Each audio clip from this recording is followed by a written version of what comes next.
Hey everyone, I'm here with the team behind Battlelords of the 23rd century setting for Savage Worlds. Tonight we want to talk about the setting, what they're doing, they got new stuff coming, and kind of pick their brain on what's it take to take a creature from one system and convert it to Savage Worlds. And you may be wondering, why am I talking about that? Well, you'll find out.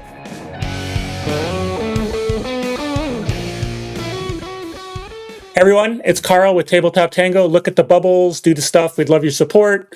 We'd love you to subscribe. And with this kind of content I'm going to provide today with this great team, you're going to want to. Come on, just hit the button and we'll take it on. So, again, like I said, I'm here with the team behind Battlelords of the 23rd century, an awesome Savage World setting. I have my book right here.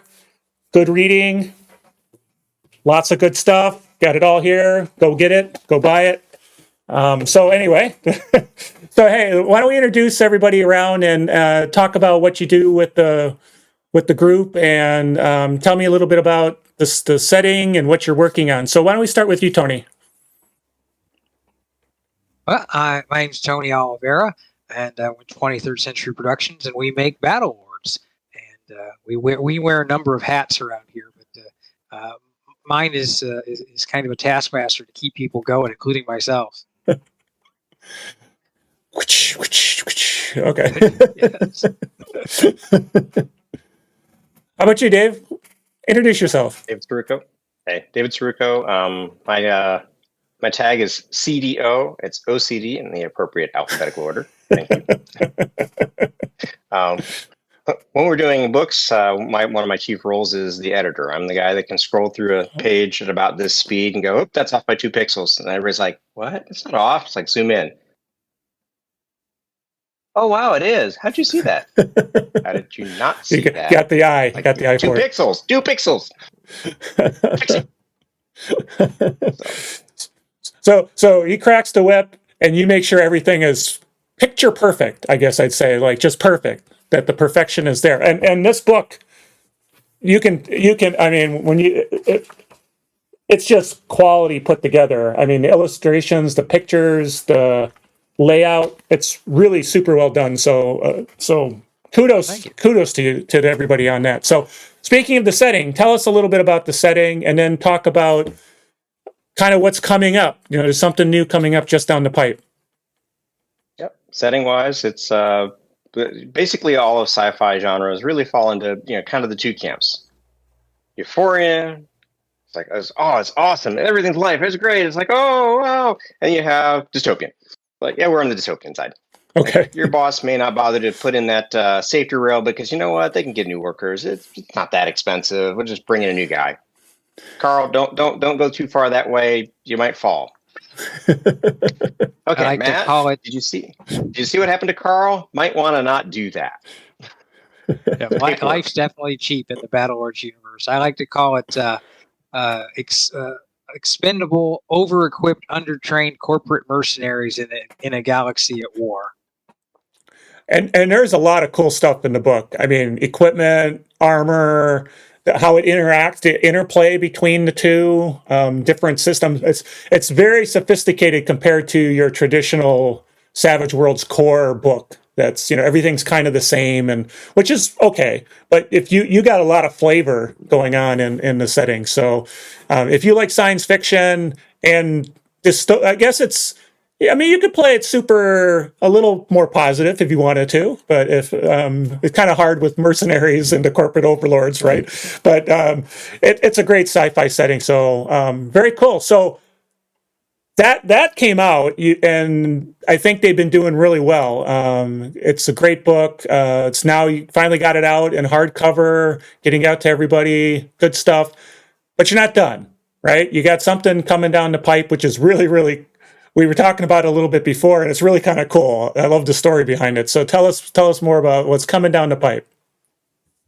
We're gluttons for punishment. So we literally just finished distributing all of the books for the Savage Battlelords Kickstarter, and we're already. I just put up the pre-launch page for our next book, which is Uncle Ernie's Armed Summer Catalog, which is a collection of bioengineered and cybernetically augmented killing machines that Uncle Ernie makes for fun and profit, and that you can dump on your Savage Worlds players when they need something to fight. Some of them are cute. It's a trap. It's a ruse. The cute ones are just to lure you in. And we were talking about how the design, they definitely could be dropped into a lot of different settings. I mean, there's cyberpunk. There's even kind of like I've done some recently. A old, like, people are in Victorian time, but there's technology that's discovered that they didn't know they even had. You could drop something like that even into that. So there's a lot of variety of what's out there that you guys are putting together. It's good killing machines, but good for other settings. Oh yeah. We're making sure to write the rules so it can be put in any standard Savage World setting. It would fit in any sci-fi setting, any super setting, really without any changes to speak of. And you could even get them. If you changed techno to steampunk, you could easily get them into a Deadlands setting. And a lot of they like rocket fuel. A lot of them are so scary they fit right into a horror campaign. So how many creatures are going to be in the catalog, in Uncle Ernie's catalog? Dave, what's the count up to? It's, let's say 30-ish. I can while we're talking, I'll pull it up. See if I can't pull this up. Sorry, I gotta lean over here. Close to 40. Let's put it that way. That's a good number of stuff to drop in. Unique. I mean, it sounds like all these are very unique compared to what people are used to seeing. There'll be 40 of those is more than enough to spring on your players and give them something interesting to play with. So you just got got the books distributed. You're working. When's the Kickstarter? You got the pre-page up. When are you thinking the Kickstarter might start coming out? Well, we're hoping we might kick it off at the end of the month. That might be optimistic on our part. And end of the month is October. Yep. Okay. Yes. It's also next week. 2 weeks. Well, when this video comes out after I get everything put together, it probably will be a week. Yeah, it'll be next week probably. So you'll have a week to get it out. No promises though, right? That's a goal. So it's good to have goals. Excellent. Now did this catalog or these creatures? Some of them were for the classic Battlelords, right? They started off there. Yeah, the original Uncle Ernie's catalog started out in 1993 as a supplement for traditional, what we call classic Battlelords. And this book will have stats in it for both classic Battlelords and Savage Worlds. So players will be able to use them regardless of which system they want to play Battlelords in.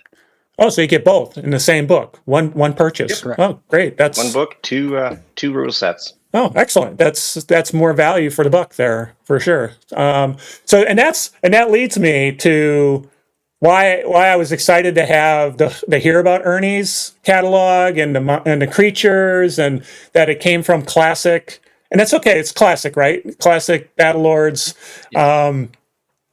That's the challenge, right? So what's the challenge? And you've got the stat blocks for both side by side. So it's going to be an easy comparison for somebody looking at it. So let's talk about some of the challenges of taking this, a previous kind of system creatures and taking it and savaging it, turning it into a Savage Worlds that's interesting, challenging, that works within that setting. I've done this for Dragonlance, and I'm fascinated at your insights as well. The Savage Worlds system is a wonderful, I call it a toolbox. It's pretty good at what it does, and they give lots of examples for how to do things. And this goes to both Savage Battlelords and the Uncle Ernie book. We try to use the existing mechanics wherever we can. Now we've tweak them in a lot of ways, so there's going to be a lot of new and original content. I think the list of special abilities for the creatures is at about 20 pages now. Wow. But the mechanics behind them, for the most part, will be things that Savage Worlds players are familiar with. The difficult part, there's really 3 difficult areas when we're doing this translation. And Dave will be able to talk about one of these. The first one is that Savage Worlds doesn't really deal with anything ablative. Battlelords is all about wearing your opponent down or them wearing you down until your armor cracks, and then you're in trouble. And because that takes time, that's something that Savage Worlds is specifically built to avoid. So that was one big challenge, is how do you deal with that? And then the other problem is, and it's sort of the same problem, is how do you deal with things like force fields or other science fiction things that have that same kind of, well, it's going to wear down until it collapses. And we've come up with, I think, some innovative ways to deal with that. And then, as Dave will attest, the third challenge is Battlelords is really granular, and Savage Worlds has far fewer stats than Battlelords, so you have to compress everything down from classic Battlelords to Savage and try not to lose what makes those critters or weapons unique. So yeah, and it's part of it's that you've got to scale from 1 to 100. You can go from 1 to 2, 2 to 12. In Savage, you go from D4 to D6. It's not the same, right?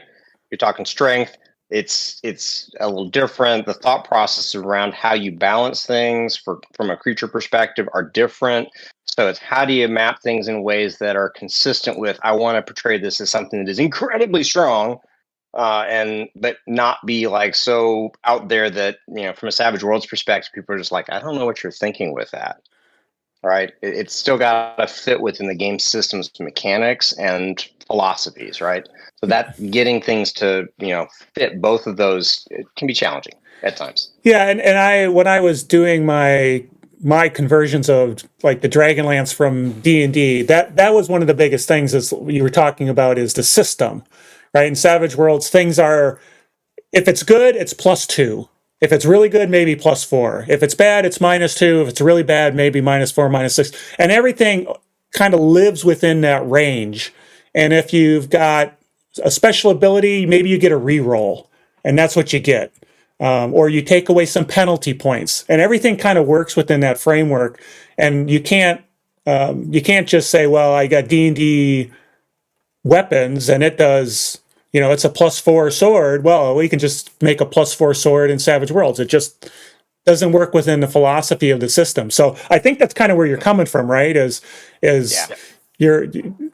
give me, do you have an example of something, and I'm putting you on the spot, obviously, but do you have an example of, here's like a creature that kind of had that 1 to 100 strength, and here's what we had to do, and you've been doing special abilities for the creatures. You've got pages of those. Give me a flavor. I mean, I'm fascinated to hear like an example. Sure, we can. So one of Ernie's, without a doubt, his most famous creation is a kaiju-sized creature called the Sucks to Be You, SUCS #2 BU.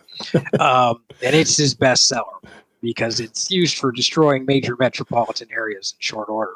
So we've got this creature that's essentially a Godzilla scale entity. And in Battlelords, you have to be able to because you're not going to miss when you shoot at it. And weapons in Battlelords do a ton of damage, so you have to address things like, well, if it gets hit with a reflex missile, it's probably going to notice that. Versus in Savage Worlds, where if it gets hit with something, depending on the roll, or if you get a raise, it may or may not notice that. So how do you get that same level of durability or strength in that kaiju-sized creature? And we had to come up with some creative methods for Savage Worlds to maintain that durability. In this instance, by literally eating the city, it can regenerate damage. So it's able to sort of keep up with the player's ability to damage it, whereas in classic Battlelords, you're just sort of wearing it down over time. until it notices you, which is usually bad. So you took it. So you took advantage of. About this. Oh, go ahead. I'm sorry, I interrupted.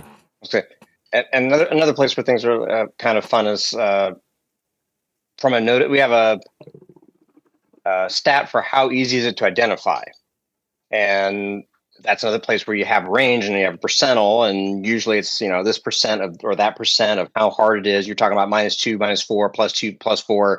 There's not a lot of choices here. You could be like, this one's +60, that one's +50, this one's +15, this one's -20, whatever. For the sucks to be you, it's a don't worry, you'll know it when you see it.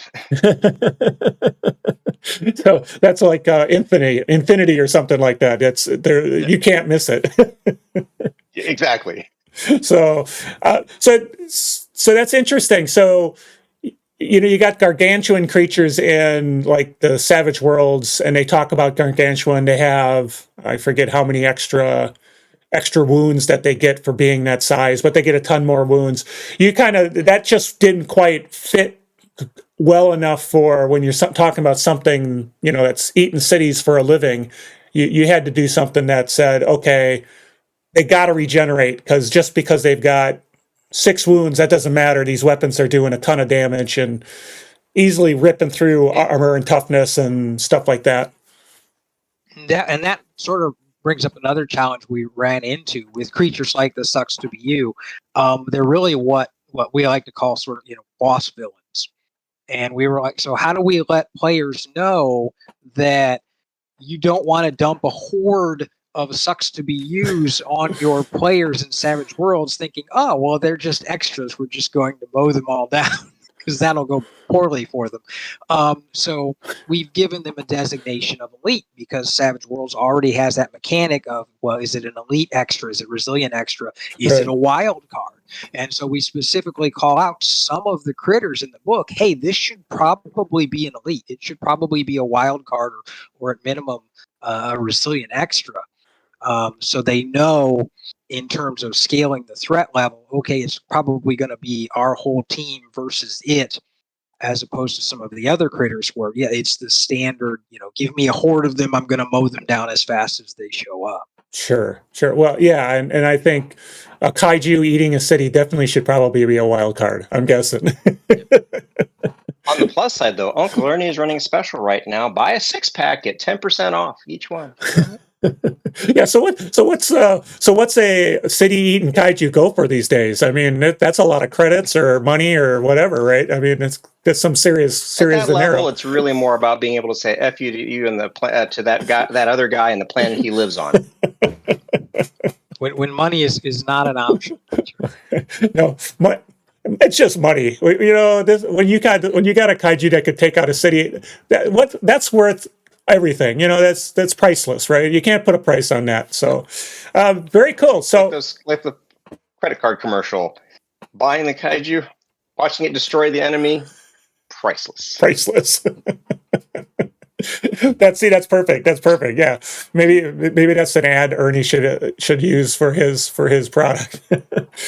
So the whole catalog is actually set up like a when people will read and flip through it, it's set up like a futuristic version of the 1982 Sears catalog. It literally looks like a catalog where Ernie is selling his wares to the reader. Does it look more like the Christmas catalog or just a general catalog? Where you can, the kids would open it and they'd circle everything in the Christmas catalog. Yeah, I want one of them. I want one of those.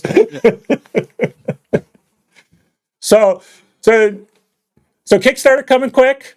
What other things that you took into account when you were kind of creating this, bringing these creatures to life in Savage Worlds? We talked somewhat about the challenges. You got any tips for people who are thinking about kind of savaging some other setting? Or, I mean, like 1 million people have done Fallout, and 1 million people have done other things, and then we've got folks who've done Eberron, and so there's a lot of people doing it, but there's always somebody who asks for some special thing that that you go, wow, I didn't even know somebody was into that. How do they take? What's some tips you have? one of the nice things about the book is in the there's an appendix we put in the back which lists all of the special abilities. So if you want to make your own, you've got inspiration there. But when we were putting this book together, we wanted the creatures to be original, and not only original in sort of concept, but grounded in that Battlelords sort of science fiction. There's a lot of science that goes into our fiction, so a lot of the creatures are uh, at least plausible from a scientific standpoint. And then, so you want it to be original in concept, but also original in rules. That's one of the things I love about it. I love seeing, oh, that's a special ability I haven't seen before, or that's an interesting way to deal with something that I haven't seen before. One of the creatures we have in the book is it can absorb energy-based attacks. So again, how do you deal with that without that's 30 points of damage and 12? Nobody wants to count that in Savage Worlds. That's why they're playing Savage Worlds. Right. So what we did was we just said, if you're using an energy weapon, you just knock so many die out of your roll, and if that eliminates all the dice in your roll, it just absorbs all the energy. So that was a quick and easy way to deal with that particular ability without having to do sort of the classic Battlelords version of, okay, you've taken 30 points, here's another 20, we're up to 50, which is contraindicated for Savage Worlds. Or in Savage Worlds, it's like, well, it's armor piercing, but we're not really talking about armor piercing so much as in Savage Worlds, the thought process around armor and armor piercing and heavy weapons is very specific, and that just doesn't work for kind of the energy weapons that. I mean, your energy weapons are going against equipment that's designed to absorb it, or has its other, and so you have to have some mechanism to allow that battle to happen between the two forces, right? And Savage Worlds really doesn't have that in the core. So those are good setting rules that you've brought to the table, and you're leveraging that in the Uncle Ernie's catalog as well, taking advantage of some of that stuff. And you said there's how many pages? 6 pages of special abilities that you guys have come up with? So how many pages? Including, well, let's see, the total I'd have to look at because we have both for Classic and Savage, but we're over 20 pages, and most of those are going to be for Savage World. So there is a good list of special abilities for all of these creatures. For if people want to build their own, the toolbox is there. Yeah, and I'm sure if you don't like it's a cybernetic skin in Savage World, you can reskin it, theme it however you want, but take advantage of the mechanics that you guys are putting in there. So that's pretty cool. I'm pretty excited because creating monsters in Savage Worlds is not challenging so much as you have to get into the right mindset again, that Savage Worlds does things a certain way. So any toolbox that someone might have is probably going to be well worth the money to just, even like you said, just for any setting, you theme it right, you got some mechanics you can leverage. That's pretty cool. So yeah, I'm looking forward to seeing the Kickstarter. That's for sure. We love our pop culture references. So I will admit that some of the creatures in the book may be homages to 1980s monster movie monsters. So why not? That might give somebody something to look forward to as well. But there are a lot of them that are completely original. So well, I mean, all the cool stuff happened in the 80s anyway, right? So. As you look through the books, Classic and Savage, we have all kinds of Easter eggs we litter through there just to drop in little references. And we don't know how many there are. People ask us, how many are in the Classic one? We're like, we don't know. We did not keep track. We just kept dropping them in. Is this one? Yeah, that's one of them. There's more. Really? Yeah, where? They're in there somewhere. Go look. Sounds like a contest waiting to happen. Just so many jelly beans in a jar kind of thing. So it is. I mean, we actually in the Discord for a while, there's a very active group like hunting them down, trying to make sure they found all of them. And there's a bunch of Monty Python ones. There's some Ren and Stimpy ones. Metal Lyrics. Oh gosh, I can't remember all the different things we referenced. There's a bunch. We have a plethora. All the ones we think are obvious, people have not caught. So just yeah, there's some deep ones that people are like, people caught that one. What about this one? This is obvious. yeah. Well, like for me, you could do references to Bucker or Bonsai or whatever, and I would not get them because that's not one that I would get. So, Buckaroo Bonsai, yeah, that's it. See, I couldn't even say the name of the movie right. So, well, that's cool. And that's you guys got. I've been skimming through mine. So you're saying there's Easter eggs in here, and I should really be looking in depth and see if I can catch them. Yes. Very cool. Yeah. Very Yeah, cool. between 3 books, there'll be a bunch, and then there's also just correct me if I'm wrong, Tony, but the Savage Worlds books also have the alien text in it. Yes. Yeah, so there's actually hidden messages in the alien text that you see in the book as well. So there's a whole little simple cryptographic game to be played there to figure out the special messages. Oh, and I thought that was just like to be pretty. You have your Orphan Annie decoder ring. Wow, that's if you're able to decipher the alien text in the books, it does give you, and this is in Classic and Savage, it does give you insights into the secret backstory of what's actually going on in the Battlelords universe. So is there a Rosetta Stone in here somewhere where you can like compare one message to another message to get started? That's a good question. There are a few. Yeah. Oh, very cool. Very cool. It's a very simple cipher on the plus side. Yes. So it's not like it's something that's it's not like something on the monument in Langley that they've built that only one of the 3 messages has been decrypted and it's been going for decades now. It's not that level of cryptography. It is very basic cryptography. This symbol is an A. This symbol is a B. Oh, it's just once you figure them out, you can a replacement cipher. Good old fashioned replacement cipher. Okay, cool, cool. Well, and so there's no treasure at the end of the rainbow solving these ciphers. You just learn some more cool stuff about the setting. You get hidden knowledge. And bragging rights. And bragging rights. I'm sure on the Discord people are like love to point that out too. So, cool. Well, I'm stoked. I mean, we went back and forth in a couple of messages, and it was like, Uncle Ernie's, what's that all about?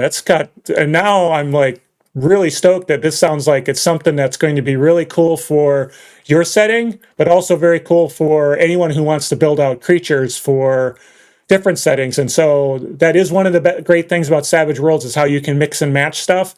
And it sounds like this will be, maybe a good book, not just for the monsters in it, but a good book for creating your owns with have that same feel and flavor to it. So, for those who are curious, Uncle Ernie is within the Battlelords universe is a nihilistic mad genius who makes these creatures for fun and profit, usually fun, and then sells them to the highest bidder. But the ARM is the acronym for his company, the Anarchist Rebellion Movement, where you can order illicitly these creatures and have them delivered to the doorsteps of people you don't like.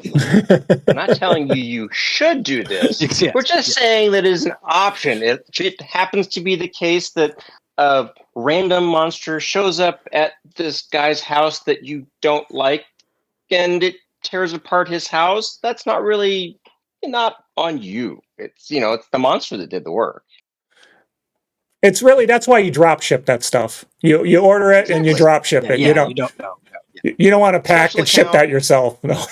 There's actually one critter in the game where again it's a catalog and they give a quote about each sales item, and that's exactly what it says in that. It says we don't even ride with this one. It gets in the ship and we send it to wherever the delivery address is. We don't even want to be close to it. This sounds like so much fun. So any other thoughts or things you want to talk about? The system. I'll go ahead. I was going to say, I want to kind of tag back to your earlier comments about just people who are trying to create monsters. The main suggestion I would give is look at the natural world we have. There's all kinds of crazy mechanisms that critters out there use, and you put them together in new and interesting ways, scale them up or tweak them just a little bit, and all of a sudden you've got something that's terrifying. It's like, man, this could be really scary. And so all the critters you're going to see in this book, well, maybe not all of them, but many of the critters in this book that you're going to see You can we joined a podcast one time, and they like to take things like the owl bear. Like, how would that really work? I mean, like, that's just, magic hand, wave. I don't know. Here's like, no. Here's the physics of what's going on. Here's an example of a creature that actually does this. Here's what it would be to scale it up. Here's what would happen. Oh, that's kind of scary. It's like, yeah, it would be very scary. That makes it almost that much more icky and scary, and just it's like it's plausible. You can scale up this gross thing that you don't want to deal with in the real world, and now you scale it up, and it's just like, yeah, I could see where that would be. That would be like that. Owl bears are like fluffy, and they got feathery, and they got a beak, and they're not scary all that much. But scaling up some of the creepy crawlies, now you're talking things of nightmares, right? Exactly, like the plasmipede. Yes. Imagine a giant centipede with plasma guns on its front end.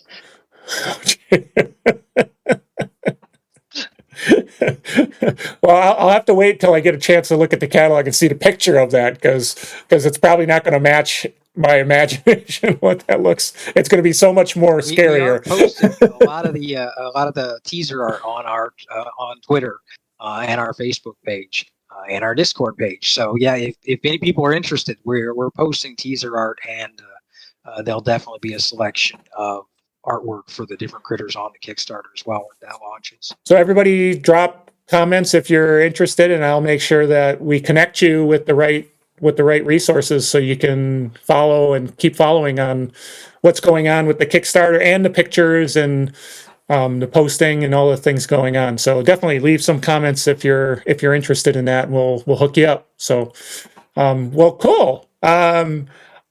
We've talked a lot. Before this, when the Kickstarter for the original Battlelords was going on, we talked. So it's always nice to talk to you folks, get you on the show. Very excited about more Savage World stuff. I love new settings. I love books like the catalog. You don't get a lot of monster creature manual type things for Savage Worlds. You get the Savage Worlds Pathfinder has a bestiary, but it's basically, let's be honest, like a D&D bestiary translated, right? So it's nice to have something unique and different for Savage Worlds, and I appreciate you guys coming on. I appreciate everybody's watching. Any final thoughts for the audience, and then we'll close it off for the night. If you haven't tried Savage World or Savage Battlelords, rather, it's available now, including free quick start rules on DriveThruRPG and our website. It's out there if people want to try it. And I would recommend they do. Yeah. And remember, when in doubt, lock and load. Now that is a final thought. All right. That's bumper sticker material right there. So, all right. Well, hey, thanks everyone for joining us. Again, look at the bubbles, do the stuff, leave some comments. Again, I'll hook you up with the information if people are interested. And again, I appreciate Tony, Dave for being on. It's always great to have folks from the community doing some cool stuff, on the channel, and sharing sort of the love that I have with Savage Worlds and how exciting it is to see new stuff coming out. So thanks again, and we'll thank everybody for watching, and we'll say goodnight.